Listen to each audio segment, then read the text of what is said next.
വേറൊരു വീഡിയോ ഒന്ന് ചെയ്യാൻ പോവുകയാണേ. നമ്മുടെ ആമ്പൽക്കുളം ഒന്ന് വൃത്തിയാക്കാൻ പോവുകയാണേ. ഈ ആമ്പൽക്കുളം അപ്പം നമ്മുടെ കണ്ട് ഈ ആമ്പൽക്കുളത്തിലുണ്ടാവുന്ന ഈ ചെറിയ ചെറിയ ഇലകളുണ്ടല്ലോ, അത് നിരന്ന് വരണമെങ്കിൽ ഇതിനകത്ത് വേസ്റ്റ് ഇലകളെല്ലാം നമ്മൾ കട്ട് ചെയ്ത് കളയണം. അപ്പോൾ അങ്ങനെയൊക്കെ നമ്മുടെ വീട്ടിലൊക്കെ ഇതുപോലെ കുഞ്ഞു കുഞ്ഞു കുളങ്ങളൊക്കെ പണി നമ്മൾ ചെയ്യുമല്ലോ, ആമ്പൽ വിടുമല്ലോ, ആമ്പലായാലും താമരയായാലും. അപ്പോൾ അതിൻ്റെ ഇലകൾ കണ്ട് ഇങ്ങനെയുള്ള വേസ്റ്റ് ഇലകളൊക്കെ ഇങ്ങനെ കട്ട് ചെയ്ത് കളഞ്ഞാൽ പുതിയ ഇലകൾക്ക് ഇങ്ങനെ കയറി വരാനും മൊട്ടുകൾക്ക് ഇങ്ങനെ നല്ല രീതിയിൽ ഇങ്ങനെ കയറി വരാനും പറ്റും. അപ്പോൾ നമുക്ക് കണ്ട് ഈ വേസ്റ്റ് ഇലകളെല്ലാം അങ്ങ് കട്ട് ചെയ്ത് കളയാം.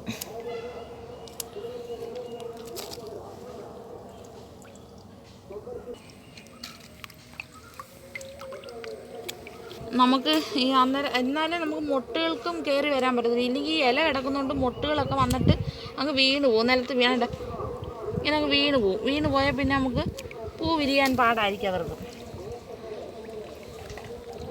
ഞാനിങ്ങനെ ഇടയ്ക്കൊക്കെ ചെയ്ത് കൊടുക്കുന്നതുകൊണ്ടാണ് ഇത്രയും ഇലകൾ പിന്നെ ഉണ്ടാവുന്നത്. ഇല്ലെങ്കിൽ ഇതെല്ലാം അടിയിലും വെള്ളം കിടന്നങ്ങ് പന്നലായി വേസ്റ്റായി കിടക്കും. ഉപ്പി എന്ന് പറയുന്നൊരു ആമ്പലാണ്. എനിക്ക് കമൻറ്റിലാണ് ഇതിൻ്റെ പേര് എനിക്ക് പറഞ്ഞു തന്നിട്ടുള്ളൊരു ചേച്ചി കേട്ടോ. അപ്പോൾ നമുക്ക് അതിൻ്റെ ഒരു തണ്ട് അറക്കേണ്ട വന്നിട്ടുണ്ട്.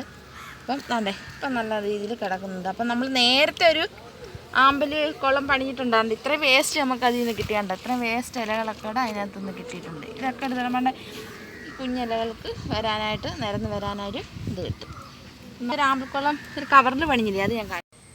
ഇതാണ്ട് നമ്മുടെ ഇതിനകത്തൊരു അതിഥിയുണ്ട്. ഇതാണ്ട് ഇതിനകത്ത് നമ്മുടെ വീട്ടിനകത്തിട്ട് വളർത്തുന്ന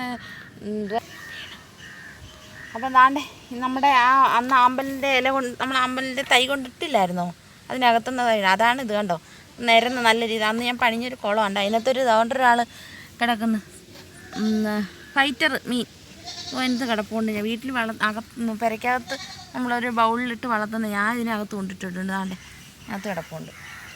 വീഡിയോ ഇത്രയും നിങ്ങൾക്ക് ഇഷ്ടപ്പെടുകയാണെങ്കിൽ ഒന്ന് സബ്സ്ക്രൈബ് ചെയ്യുക, ഒന്ന് ലൈക്ക് ചെയ്യുക, ഒന്ന് സപ്പോർട്ട് ചെയ്യുക. ടാറ്റ.